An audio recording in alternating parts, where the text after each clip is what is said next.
Got a question? Ask Tom on Home Show Radio. This is Home Show Radio live on Facebook and YouTube. Your questions, Tom's answers. Now here's Tom Tynan and Charlie Mosier. And here we are doing our live shot we do every Thursday. Do we have an audience? I'm looking. Yay.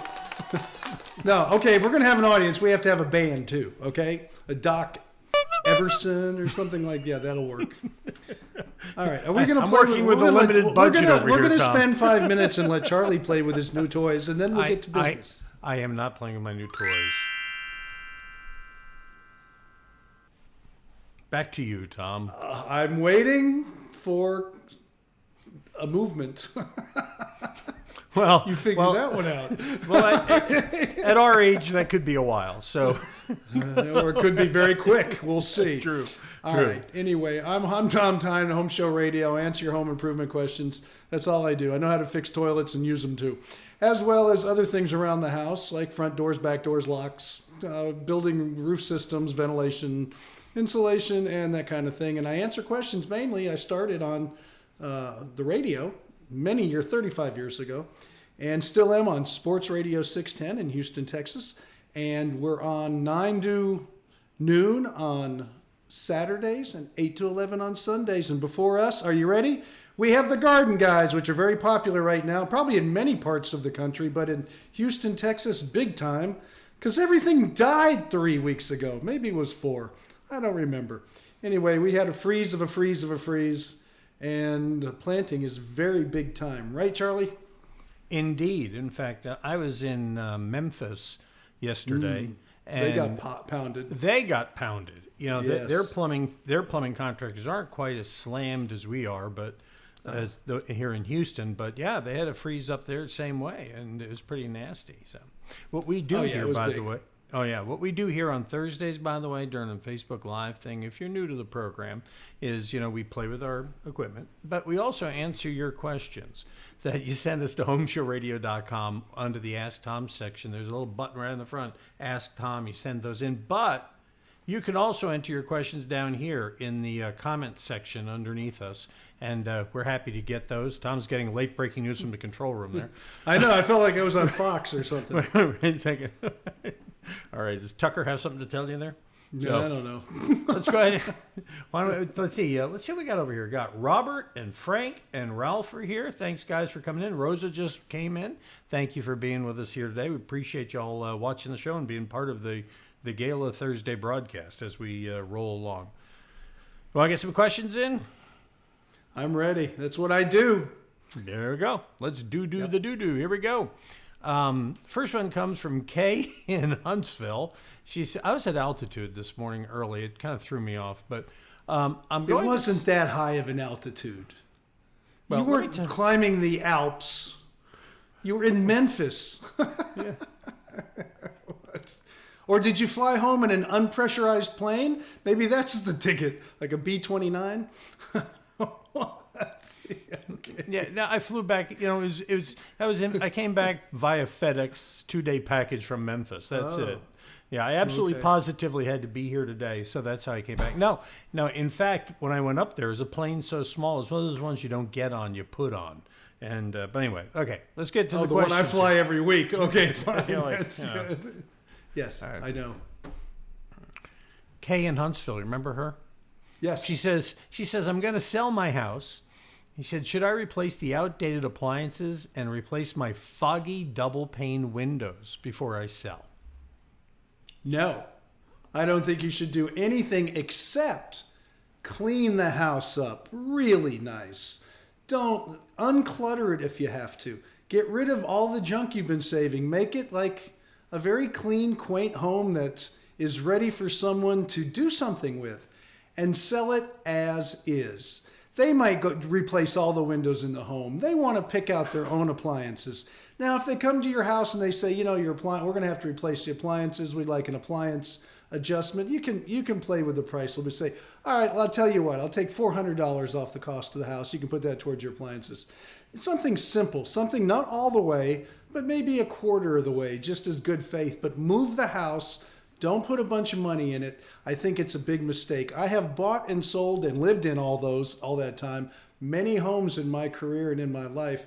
I never fixed it up. They got it the way I was going to leave it. They even would ask me to do things like, can you pressure wash the front door? No. It's your house now. If you want it, you pressure wash the front door. I don't do any repairs that comes off their inspection report. Now, they need an inspection report just like you would if you bought a new home. But you know what? It's for them to fix it. If there's a little negotiation where you take a few $100s, maybe on a $200,000 home, you take $1,500 off and move the house, let them deal with it. Don't deal with it because it's not a headache you need to deal with, but make sure you clean it up and make the house look presentable like it's been taken care of over the years. You're not going to bring it up to code. You're not going to put new appliances in. That's not going to help you on the sale of the home. In fact, it's going to hurt your pocketbook and your return on the property. So there. Yeah, I strongly believe that. And No, it's I worked believe for me I'm every with house. you. You know, you sell a house, you clean it up, and make an allowance. My first house I sold, we didn't know we were going to sell it. It was a quick move came up on us, and we had put brand new carpeting in the home. Mm-hmm. Lord knows I didn't pick the color. It was an other wife of mine from many years ago. And she picked a very dark green. Oh, I thought maybe it was an avocado kind of shade. No, but it was close. It was a green. Green is the most hated color. If you take a poll of all people, green is the most hated color. And I always suspected it's because when you go outside, the grass, the trees, the plants, everything is green except after a freeze. And people get tired of it. They don't want it in their home. They want other colors. That's just my own theory. But as far as it goes, I drove by that house maybe a week later after they moved in. All that brand new, and it was beautiful, expensive carpet, don't get me wrong, was rolled up in the front yard going to the dump. All that green carpet. They didn't like green. When people buy a home, they're going to make it their own. They're not going to love what you have. They're going to love the possibility they can get with the new home that they're buying for them. Fair enough. I'm with you. I mean, it's like, I can't imagine why somebody would buy a house and say, no, we can't change a thing. I mean, that's what you do when you rent, right? Yeah, and, I've had realtors say, if you would just put in new countertops, if you would just paint the whole house, if you would put in a new jacuzzi out back. Yeah, if I did that, I'd stay. Why would I move? You want to sell the house easy for your 6%, and the money's coming out of my pocket. Come on, we got to work together on the same page here. It's win-win for everybody, right?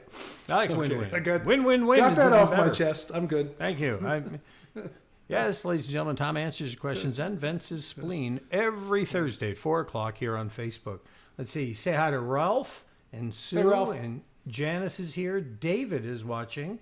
And so is Chris Desmond. Chris, don't you have something to edit?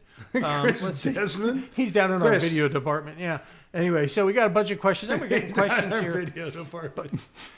And you're on your payroll, pal, so right. you know what your people are doing. We're just trying to get the show count up. So, right before the show, I texted everybody I knew.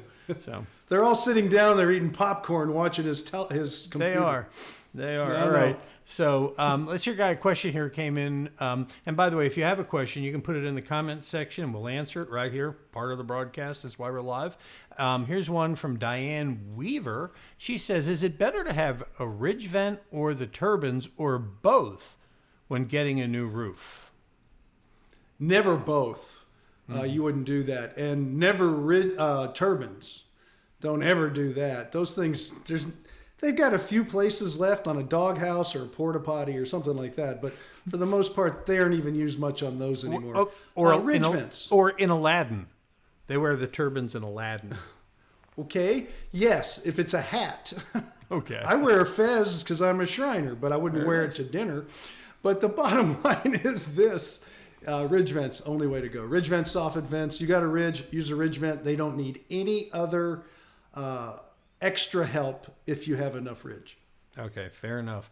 Got another one here. CJ has sent one here. CJ Rose says, is there such a thing, Tom, as a squirrel-proof lead jack? you can squirrel proof them, and that's what you would do. Can you buy them if you buy a lead jack? No. But what you do is, and what I did, is you take what's called peel and stick. It's a roofing material that you peel the backing off and it sticks down, and they use it in valleys. Some of people call it ice and water shield. It sticks. It's a self-sticking, very thick rubber, but not so thick that you can't work with it. And you cut it in small pieces, peel the back off, and wrap the lead jack after it's in place with this product, and then spray paint it to match the roof color. And the squirrels cannot chew through it. They want nothing to do with it. In the old days, and you'll still see it on some roofs, people would make a cage over it out of 1/8-inch hardware cloth, and they would wrap it with that. But you really don't need to do that with that peel and stick. It's much simpler, and it gives it a better clean line. All right, fair enough. I'm dealing with a little bit of technical issue here. Let's see. Patricia's here now, and David's got a long question. I'm going to figure out how we can do that. And Randy's here now, too. Thank you for coming with us. We're answering the questions that you're putting in the comment section and ones we get at homeshowradio.com from the Ask Tom button on the homepage. This we do every Thursday here. Here's one for you right now. Oh, by the way, I just noticed whoever the guy who's running the switcher here has the wrong logo up here in the corner. I should fix that right now before we go 1 inch further. There you go. That's the right one. This one comes from Bill in Spring. Well, but everybody noticed now. Now I drew attention to it right here. Anyway, Bill in Spring says, I have a one-story home built in the 60s, and as far as insulation, what would be most helpful in the attic or walls? It's a brick home, and also can siding be attached to brick, or would brick have to be removed if I want to put siding on? What say you? First off, insulation in your attic is about all you're going to do. You're not going to do anything in the walls unless you open them up. And then you can replace the old worn insulation with some new fiberglass. And I would use formaldehyde-free fiberglass, but that's only if you're pulling all the sheetrock off. There's nothing you're going to pump in there or do anything that's going to be any real advantage to you.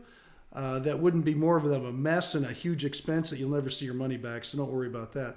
As far as the attic, if you need to beef it up, just blow in some formaldehyde-free fiberglass over the top of whatever's there, and they'll smooth it out nice. You're looking for about an R30, R34, somewhere in there, no more than a 38. And that's probably about 14 inches of fiberglass in thickness if on a tape measure.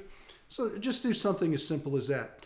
Can you put siding on brick? You can. I don't know why you would do it, but you can do anything in this world if you think out the details. And if you want to nail up furring strips with adhesive and nails, which would be pressure treated 1x4s, and then nail siding over the top of it, I can't say you can't do it. I don't know how you're going to detail it to the roof and stuff, but you'll have to think that one out. But it doesn't make a lot of sense to me. I would not pull the brick off to put on the wood siding.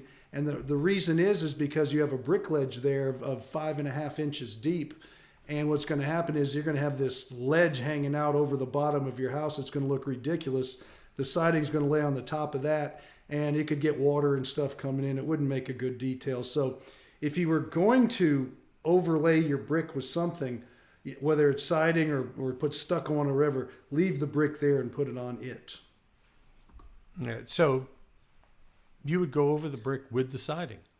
If I wanted to do siding, I would. Would I do that? No. But, I can't say that. It could be some really specific reason somebody wants to do something. But yeah, if your reason, and I should never say no to everything because you never know. But if it's a great idea and you had a specific reason you're doing it, put it on the brick. Don't take the brick off. Just leave it there for eternity. Eternity? It's a long time. It's a long time. Randy is here. So is JD and Shane and Annelle and Janice. Janice, I already called you out, but it's nice to see you. Maybe it's another Janice. It could be. Could there be more than one? Yes. There's 2 Janices in the world. All right. So David has had a bunch of questions here. He had a bad refrigerator experience. David, I'm going to skip over that because we're just for time and all. But he has this. He says, yes. I wonder, he says, how many old avocado green refrigerators are still in garages with no electronic parts? He says he had one in his lake house that didn't survive a renovation 20 years ago. But I'm just wondering. I mean, those simple ones. It's a question I cannot answer. But I grew up with an avocado refrigerator. The freezer was on the bottom and the refrigerator was on top. I remember that specifically. And it was in Fort Worth, Texas, actually. And the whole kitchen, cooktop and everything, oven, built in, double oven. I remember making little pizzas when frozen pizzas just got invented. It was the 60s.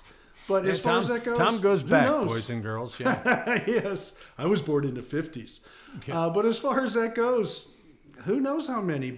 And can they still run? It's not a complicated piece of equipment, and it might not even be in someone's garage. I bet you there's still a kitchen or two out there that still has it in there. And just to give you an example, I have, and someday I'll take a picture of it, Charlie, and you can put it online. I have the original ice box from my family from over 100 years ago in my living room that I refinished. And it is truly an ice box. It doesn't plug in. That my father grew up getting stuff out of it on the back porch of his house in Connecticut. So some of those things are still out there for us old folks. I remember when I was a wee little one growing up in the icy confines of northern New Hampshire. In the wintertime, we'd put stuff on the back porch when the fridge got full. Yeah, just put it on the back porch. It's just as cold out there. Okay, and just a little lesson. When I moved to Lake Placid, New York, we had a party for all the neighbors. And I was going to be smart.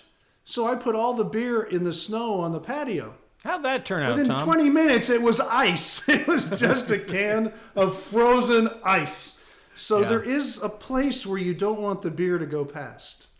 Hey, David does have a legit question for you, though. He says, that was a legit question. From a home in Maine that is a two-season place that is uninsulated, would you recommend fiberglass insulation underneath, secured with chicken wire, or the spray foam? I think I know what you're going to say here. Spray foam. Did you think that? I absolutely did not. You Yes. got me. In my house in Lake Placid, it was over 100 years old, and we had restored it. And when the walls and everything got open, what we did was we sprayed the foam. We sprayed it in the ceiling of the attic, typical application. We sprayed it on the underside of the basement. And where necessary, and I won't get into all the details, we installed the proper vapor barriers that you would never use in the Houston area where we are now. We don't use vapor barriers at all. And it worked very well. Now, the reason is because it was 40 below zero all the time. Maine gets pretty darn cold, too. And it's a different climate with different issues, even though it's very humid. But I actually would not use the fiberglass there because you really need a lot more R value for the thickness that you're allowed, especially in the older homes.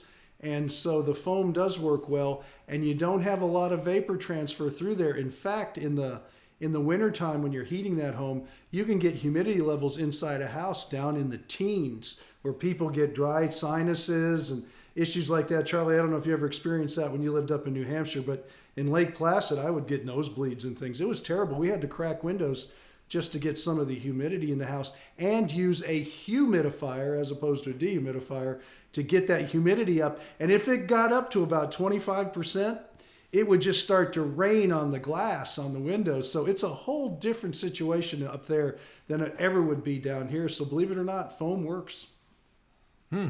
Well, there are places where it makes sense. Now, Charlie, people are going to cut that up and just use my sound bites. They're going to know. say, see, Tom said use foam.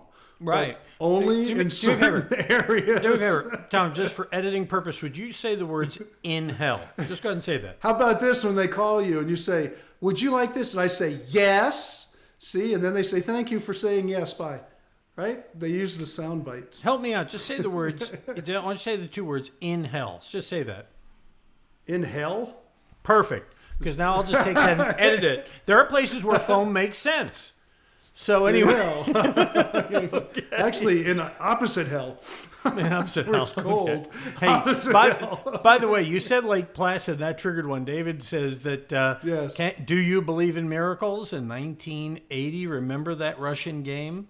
It was one of the few. My son, now I Yeah. lived right down the street from that. Yes, I do Right. remember. I was in college at the time.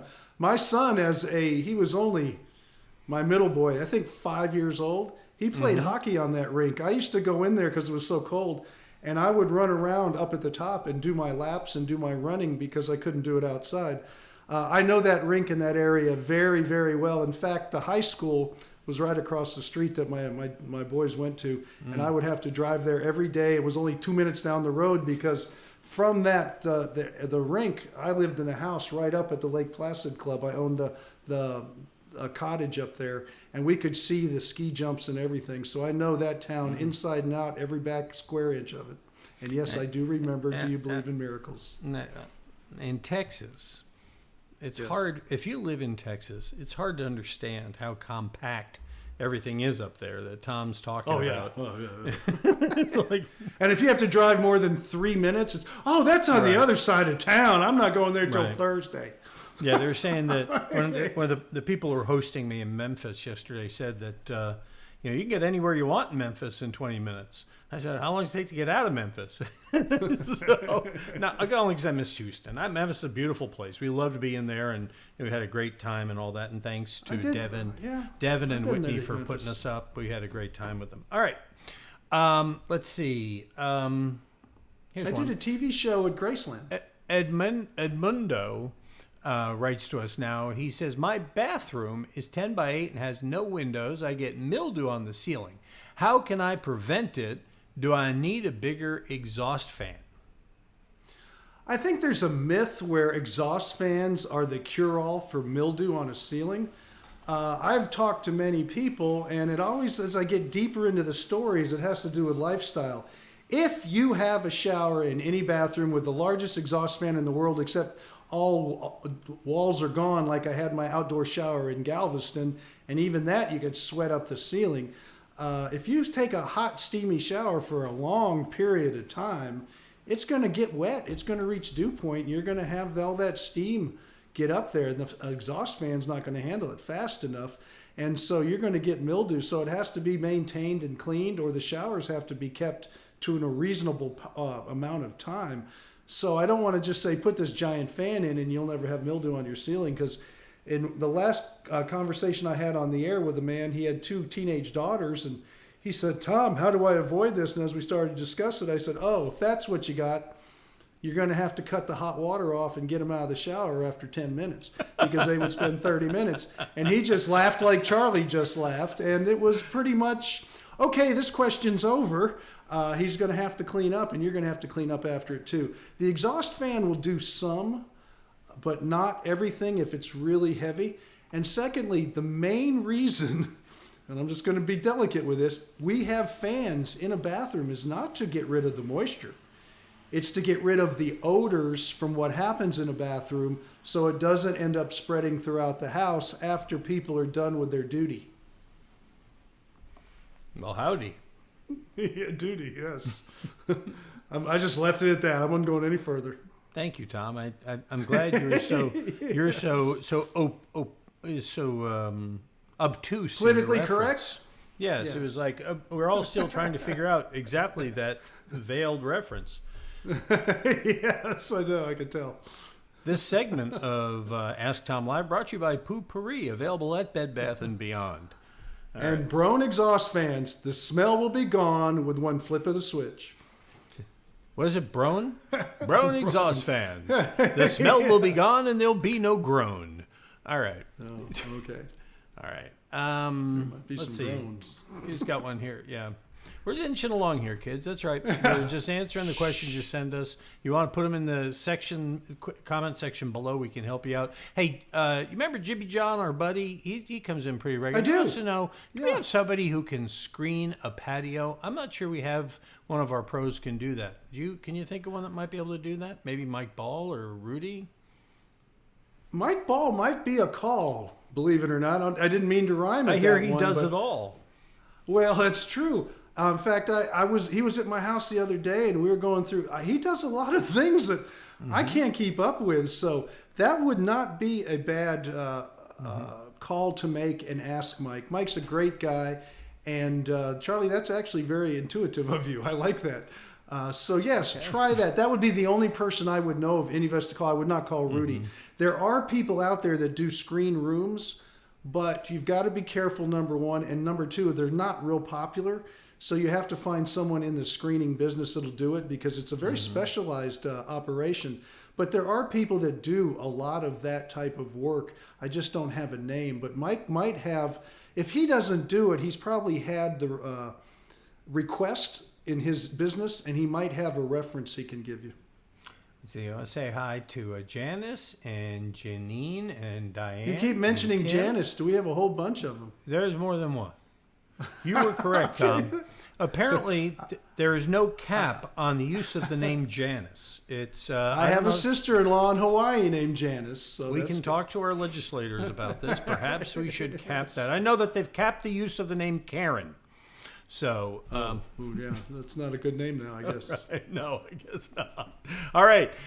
Question for us from Dan. He says, my gas hot water heater is slowly dripping water outside from the hot copper line at the top of the hot water heater. This has never happened before. I did turn off the water heater during the freeze, and the water heater is set at medium hot. No abnormal smells or temperature variations. What is this a sign of? And do you have a suggested repair for him, Tom? Yeah, I think he probably has to. If it's a copper line, it's probably sweated on. And who knows, maybe the cold weather loosened the pipe a little bit. It contracted and expanded a little bit and just made a little hole so it's leaking at a connection.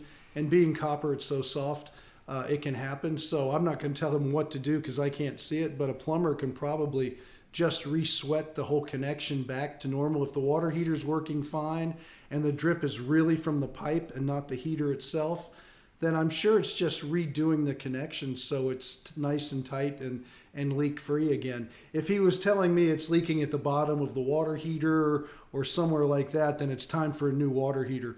If it's at a pipe connection on the top, I would just have that connection redone. It's easy enough. Yeah. Some of them are hard, and I like that you're swinging them all here, buddy. By the way, yeah, well, the hard one was that turquoise refrigerator. How many are left in the world? No, I don't think. Avocado. Was it avocado? Yes, yeah. Sorry, avocado. That's a tough question. How many are left in garages? That's pressure, man. That's pressure. 8. I don't know. Okay. You know, Tom, it would be swinging this Saturday at the Berry Center. And Sunday, too, for that matter. That's but true. Live on the show, and then I'm hanging out till 2:30. We're back to home show season. I got to do one quickly this last weekend. It was fun. It was nice. It was small and concise, but people run around. I didn't have 100 people coming up because it's not big of a show at that place. But last week I had 4 or 5 people that were just delightful to talk to. And if you're out at the Berry Center, which a Berry Center is a bigger venue, I do believe, because it's a pretty nice place. I know that area because my son played high school football at that stadium that cost $40 million for the taxpayers. So he really enjoyed it as a senior in high school. Yeah, Robin Hood, alive and well, right there. Yes. Anyway, I'll be out there and answering questions, talking to you, saying hello. And Sunday, too, from, I want to say 12:30 to 2:30, because I'm doing the show from my house till 11 o'clock. Okay. And then I'm going to take some lunch, clean up, and going out there. And clean up, hose off. Yeah, I'll clean up. There. Hose off. Yes, my wife's going to have this shirt all pressed and stuff because it's seen some better days right now. It needs a little laundering. Well, we got to look at I don't know how to shirts. iron. We talked about, hey, you know who's watching right now? I have no... Janice? Speaking... No, we've run out of Janice. But, okay.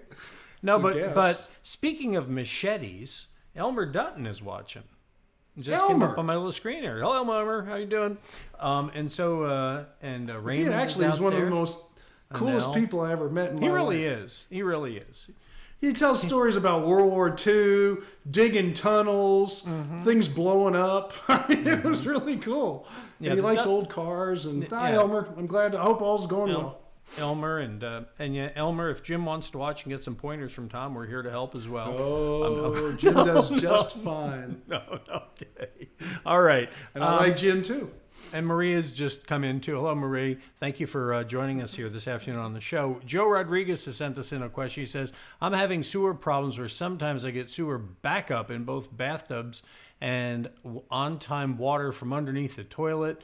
The toilet clogs easy, and when the washer empties, I assume I need a camera inspection, he says. Would that be your first shot on this? Well, there's no doubt you need a camera, and you got a belly, a broken pipe, something's going on if it's regular. Although it could be just such a big clog that and nobody's taking care of it. It just doesn't heal itself. It's not getting better with age. This is where Abacus comes in. They will snake out all your lines, and I'm not sure what their timeline in getting to you right now if it's not an emergency because we're still reeling from the freeze. But they also will go in and run a camera down there to see if there's any existing problems that are going to keep happening. And what you're explaining to me, it sounds like there is. And then they'll diagnose it for you. And the whole issue there is $123. They call it the 1, 2, 3, any clog drain deal, something like that. It was a little longer than I can remember. Comes right off the tongue. It's awesome, Tom. Yeah, it slides right off. Alan I actually just did it sent for me my a mother text. once and it turned out to be cigarette butts. Alan O'Neill just sent a text saying, "Nailed it, Tom." Yeah, thanks. I haven't actually used this in a while since the freeze because it was like not on anybody's big bucket list at the time. But yeah, they got a great deal. And when they do diagnose it, they'll give you an estimate on what it'll cost to fix. And then, of course, you can make your choice. But at least you get a camera involved in that. And here's what I'm getting at. You can have someone come out with a camera. They'll charge you $500, $600, $700. And they'll run a camera down there and give you the diagnosis. But what they do at Abacus, if you have a clogged drain line, they're going to come and unclog it. They're all set up for it. They have trucks just for that. They do it quick, so they can do it for $123. And part of their service on that is that they can put a camera down real quick too. Take a good fast look-see to see if there's any real inherent problems, and then let you know. And that way, if there is, they'll tell you what it could be, and then you decide later if you want to fix it or not, but at least it'll be flowing clean at that point. And you have an idea. That's the beauty of it. You have an idea of what is really, if there's a bigger issue happening. One of the things we were talking about with that plumbing client of ours in Memphis when we were there yesterday, they were talking about doing drain clear, and it's surprising how many houses don't have a clean out. Oh boy. Oh, I'm glad you mentioned that, because the $123 is if you have accessible cleanouts. And it is written very clearly on their agreement with you when you come in. It's I like forgot all about that. Copy over here, you know? Yes. Very accessible cleanouts, which they usually discuss with you on the phone. Yeah. So usually I don't have enough time to get in all the details. But yes, that's true. You know, I love my work. I do. I mean, Tom and I, we enjoy this. We have fun, and that's why we get together on Thursdays and share more of this stuff with you. And it keeps us from getting into trouble doing anything else and so on. On Thursdays. Yeah, on Thursday. The rest of the week. Yeah. But they were telling me, Tom, I didn't know. They said if you don't have a clean out, one of the other things they can do is they can go up and go in one of the vent stacks on the roof to go down and look in. Is that right? You were listening that night, even with that $900 bottle of wine, because of the fact it was not that they did that at my $900 bottle of wine. All right, Tom, I have to explain this. Now, hold on. I got to explain. Wait, I was going to tell about my mother. That's what they did at my mother's house. Went through the vent stack. Yes, go ahead. Oh, I thought your mother had a $300. No, we went out to dinner, and there was a really nice bottle of wine on the wine list, and I'm not one to say no to properly fermented grape juice. And so there it is. So it was pricey. Yeah, but Charlie, speaking of grape juice, Houston Rodeo, are you on the wine committee this year? In fact, I am. And are they doing it this year? I really haven't gotten a straight story on the Houston Rodeo. It was they're going to have the auction. And, but, you know, it's funny, last year it was the Rodeo Uncorked and the auction were two of the only events that actually happened before Dora leaned on the powers that be and got them to pull the plug on it. So, but that's, yeah. So, yeah, there will be an auction this year. And all that, okay. And they had the slap in. I'm on the swine committee too, because it's right. I know swine and wine, but they just had the slap into the pig a couple weeks ago. The pigs won't cooperate and wait till May. You know, their gestation period comes along, so they had to judge them, and we're gonna have the auction in May. So that's coming up on that for anybody who cares about pigs and wine. I know I do. All right. Kelly is here. Thank you. And David and Kevin is here. And Marie. There's a new one. Marie is new on the list. And thank you for being here. You know, it's like, I love Marie. Thank you. We appreciate you being here. We're live here on Facebook and YouTube and all over the place. And our last question here from the mailbag says Patrick in Northwest Houston says, my house is extremely dusty. 2 days after I dust, it's dusty again. And I heard you say you have no dust in your house. And Tom, Patrick wants to know, how are you pulling that off?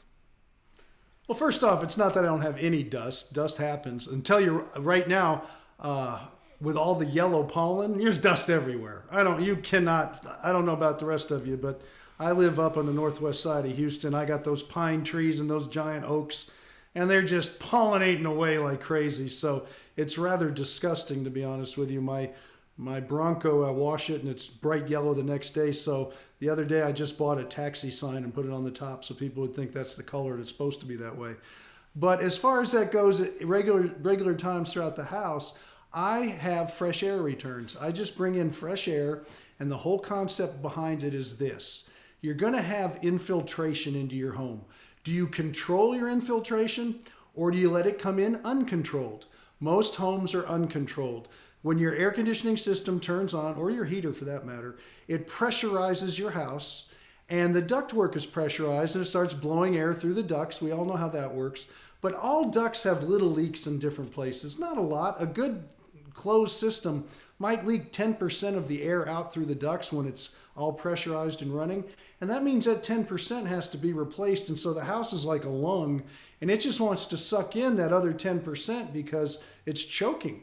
And so it needs to have that air replacement. So if you don't have it coming in on a controlled situation, it's coming in through your fireplace, your exhaust vent on your cooktop, your dryer vent, which will bring in a lot of dust. It'll suck in air through that hose because it's attached to the outside. And then you have doors, windows, electrical outlets, all these different areas, even the hatch from your attic where it's not sealed tight like a jar, so it's going to bring in dust. And all of a sudden, if you have 10, 20, or 30% leakage, you're going to have all that uncontrolled infiltration, which means dirty air and unconditioned air. So the bottom line on a simple side is I take Lamiflex, put it in my return air plenum, just attach it. It's a 4-inch pipe. Take it up to the underside of the ridge vent, put a little nail on the rafter, and they both hang there because I have 2 systems, one for each. And any air that leaks out is automatically replaced by its easiest place it can pull, and it pulls from those 2 ducts. And so it goes in the return air plenum. It goes through the filter because I have a media filter, so now I've filtered it. Now it goes through the heater or the air conditioner, so now I've conditioned it. So that air that's infiltration comes into my home, my conditioned space, filtered and conditioned. And that's how it's happened, and it's super simple to do, but that's just the mechanics of how an air conditioning and heating system works when you have a central force-blown system, not like radiators or something like that you'd have up north, but actual air blown through the house. I remember radiators like clunk. You're smiling when I said radiators. I saw you start to smile. They start ticking and they clunking and all that. Oh, yeah. And you have the steam release. Psst. Okay, there's a song about that. I think steam heat or something. That's right. In fact, you were saying, golly, what were you just saying? Air returns. Air returns. Fresh yeah. air returns. You know, it's amazing when you go around the country, you see the different needs, like, you know, where they put humidifiers in. I mean, even up in Dallas, there are parts of Dallas where they're putting humidifiers in. And, you know, and this whole return air thing, it's one of the reasons. I wonder, Tom, is that why that sometimes that this time of year people will get that kind of that wet socks, stinky socks, dirty laundry smell or whatever it is, and the stuff that's building up on there from the moisture because it's not getting enough air in there when they kick on the air conditioner? It's not that it's enough air. That's a little different. That's because when your air conditioner comes on, it's not washing it because it's running too warm, and high-efficient systems tend to run too warm. So that's more of an SEER rated, high SEER system that is in a humid climate. So no, I would say that's a little different. But just to get a little bit on the political side, they're talking about schools and all this tax money putting in new ventilation systems and whatnot in the schools. I know a lot of you know that, and you're trying to get your kids back to school. Well, what happened back about 40 years ago, all the school systems had fresh air coming in, And to save energy costs, they closed all the dampers to all those fresh air returns in all the public school system because they were run by the state or the feds. So now they have a closed system and they're saying, well, we have to redo all our schools to make our ventilation system. By the way, the same thing they did on airplanes too. We have to spend all this tax money to redo it, when the reality is, and this is true, all they have to do is go in there and open those dampers, adjust the flow. The dampers are already there. They've just been closed because it was another Congress that made them close it many years ago. I think it was around 1990 when that happened. But now they want to redo all these systems, or at least have money, our tax money, given out for no reason. All they have to do is rebalance the system, and the systems are fine. They did the same thing on airplanes too, where they closed all the fresh air intake. Now they've opened them up, and that's why airplanes are rather safe compared to a lot of other situations, because there's a huge amount of fresh air, and very clean air, I might add, at 20,000 feet coming in and mixing in with everything else. And so people are getting way over the top with this stuff when we've had it there before. But in the original New Green Deal, for fun, way back when they were trying to save energy costs, they went and closed all these things up, which was a big mistake. Yeah. For health. Yes. Yeah. Kerry has a question about his lawn. He's saying he fertilized it on March 6th, and it's looking puny. He wants to know if it's too soon to fertilize. Now, we're not the garden pros, but we know. No, but I can tell you this. It's not growing right now. Right. Okay, I mean, I've had enough lawns in my life, and I talked to Danny about it. And he's already given me exactly what I need to do for my lawn, and I liked it because I didn't know they had a brown patch microlife, which is new to me, so that's like the perfect answer to some of the problems I've had. But right now, you're not going to see growth. What you're doing is you're fertilizing for root strength. And so if you fertilized it, whatever you fertilized it with, it's going to help. But don't expect it to pop up like it's August and it's beautiful big green blades of grass. We just went through a freeze. It's going to take another month to two before this stuff becomes real grass again. It took a beating, but luckily I've noticed most of the grass is coming back. I don't see a lot of dead grass, and I was concerned because I lost my fruit trees. I lost a lot of stuff that'll have to be replaced. And I was thinking, if I have to replace my yard, I was looking at maybe $7,000 of resodding because I have a 1/3 acre. And I'm thinking, oh God, grass, please come back. My grass is coming back fine. Not to mention the putting green out back that Tom's big on. No, I never put it in, but I thought about it at one time. All right. Hey, Ralph, thank you for coming in. We're coming in late. You're on the late train because we're about to wrap up here. Robert and Brenda and Bobby and David had one more question for you. He had asked a question earlier. And his question is, I have, since we're doing the nature thing, Chinese tallow trees, and will they mess up the foundation of my home or garage? They look nice in the fall, but they grow fast, and he describes them as invasive. What do you say? Most of the guys that I've talked to, I don't have any tallow trees. I know what they are. They call them trash trees. They have a lot of surface anchor roots that go, well, that's the invasive part. They go all over the place, and there's no way to grow grass around it. There's no way to put beds underneath there so they look pretty. It just kind of becomes this big mound of surface roots. They will not hurt a foundation because they are surface roots. And a foundation has a grade beam. You always have to worry about water, and that goes with any kind of planting or tree you ever have. If the ground is watered and the tree is healthy and getting water, and there's the ground is staying consistent, your foundation isn't going to be an issue. But as far as the roots go and pulling up and pushing up a house foundation, a tallow tree won't do that. It'll go up and hit it and spin around and get these big knotted roots all over the place, and you're going to hate the dang thing from what I can tell. Everybody I know that's had one eventually took it out, and the older it gets and the longer you let it sit there, the more of that stump grinding thing you have to do to where you have like a sinkhole in your yard for 5 years because there's so many residual anchor roots that come out of that thing. Yeah. Now, I'm going to go out on a limb here. I got a question here that Joe Rodriguez came in here, and he was asking about that drain thing earlier. He wanted to know if that 1, 2, 3 abacus thing includes the camera. I believe it does. Yes. Oh, it does? Yes. Okay. Well, if it doesn't, then I've been saying a lot of wrong things for a lot of years. Then Tom will come over there. He's got a brownie. He'll come over. All I can say is they did it for my mother. I'm sitting at the table. He came in. He said, okay. I said, what do we owe you? $123. And he ran the camera down, and he realized it was cigarette butts in her case. She finally admitted to flushing cigarette butts down her toilet. So that was a different time. As far as it goes, the reason they do that is they're able to do it, they're set up, they run the camera. And again, like I say, if you have a real major problem, they want to tell you. So it's easy for them to do it. It's $123. You can get some guys come out and unclog a drain for $40. Now they're going to walk away hopefully selling you something else. But $123 will include all that package.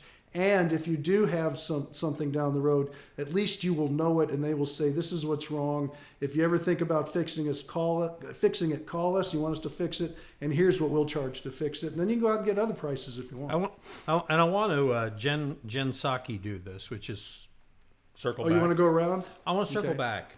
On something about that. We talked about the clean out that you have to have to work.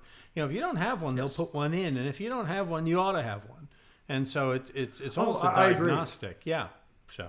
Oh, I totally agree. And while they're there and they're going to do this, I don't think you'll find the cost astronomical by any means. All it is a little T with a cap, and they glue it in. If it's just PVC pipe, it's not a big deal. It's just digging the hole and finding the connection.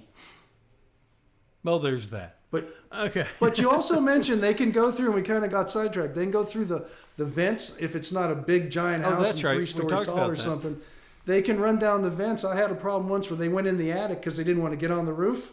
Charles over at Abacus was the guy that was at my house that day. Yes. And he said, Tom, can I cut your pipe? I said, yeah. He glue it back together. I don't care. He went up in the attic and cut a piece out of it, snaked out my line, and then glued a little piece of pipe back because it was just the vent stack. Yeah. So there's ways to get to it. Get a good plumber like Charles at Abacus Plumbing, although he doesn't do house calls anymore. I don't even know if he's still there. He might be retired. Charles, he was a great guy. I believe Charles is still there.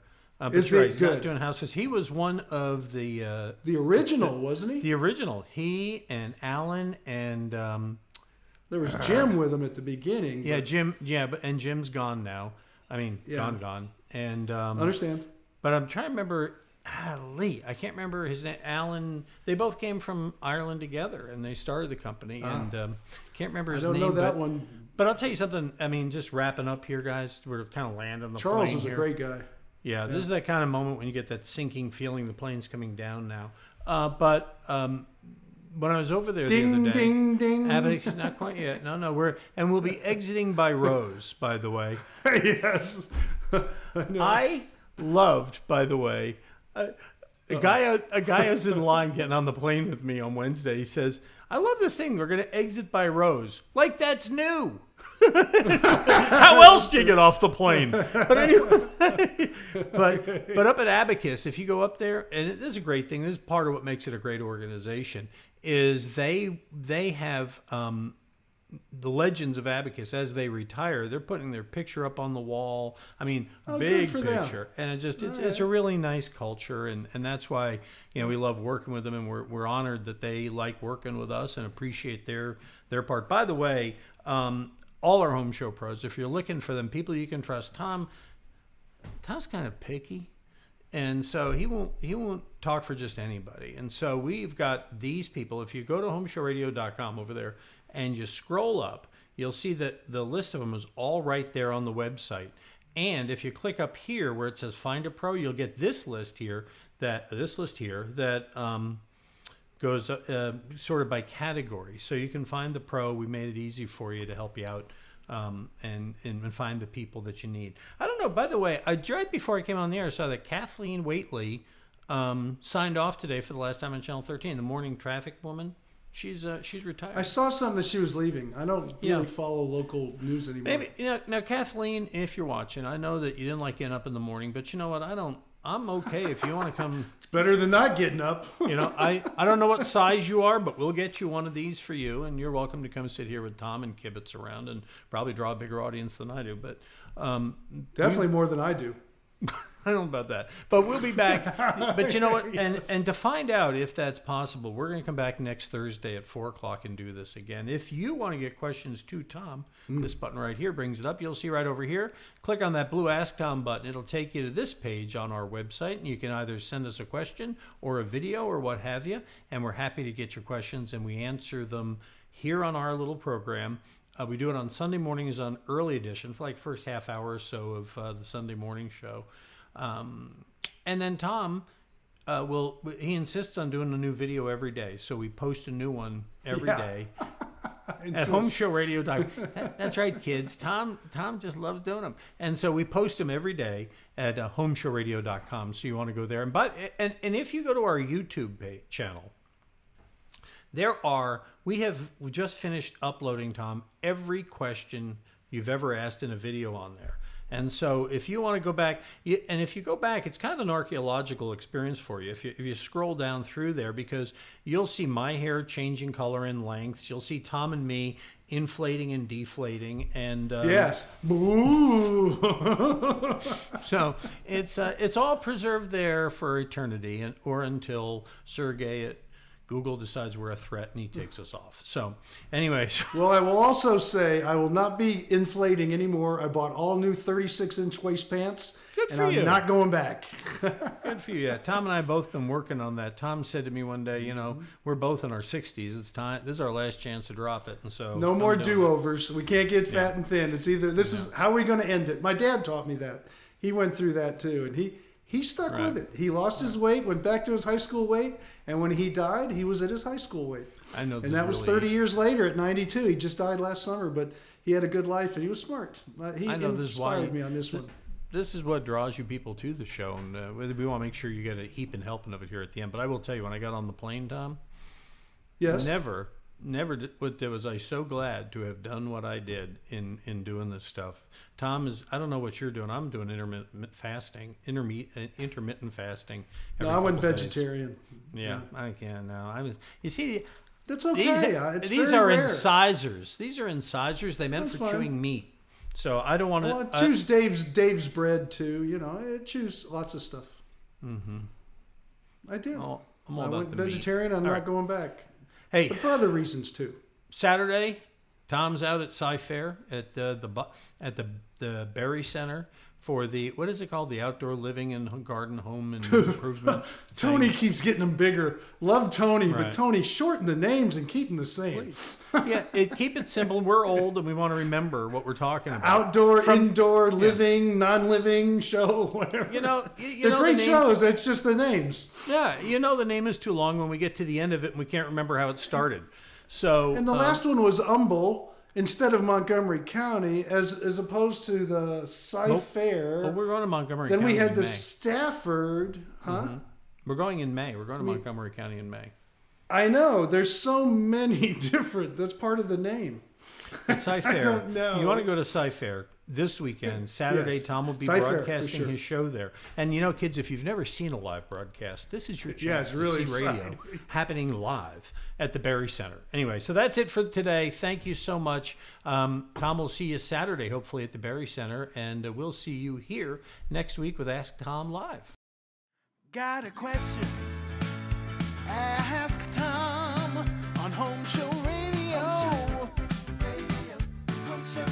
Home Show Radio.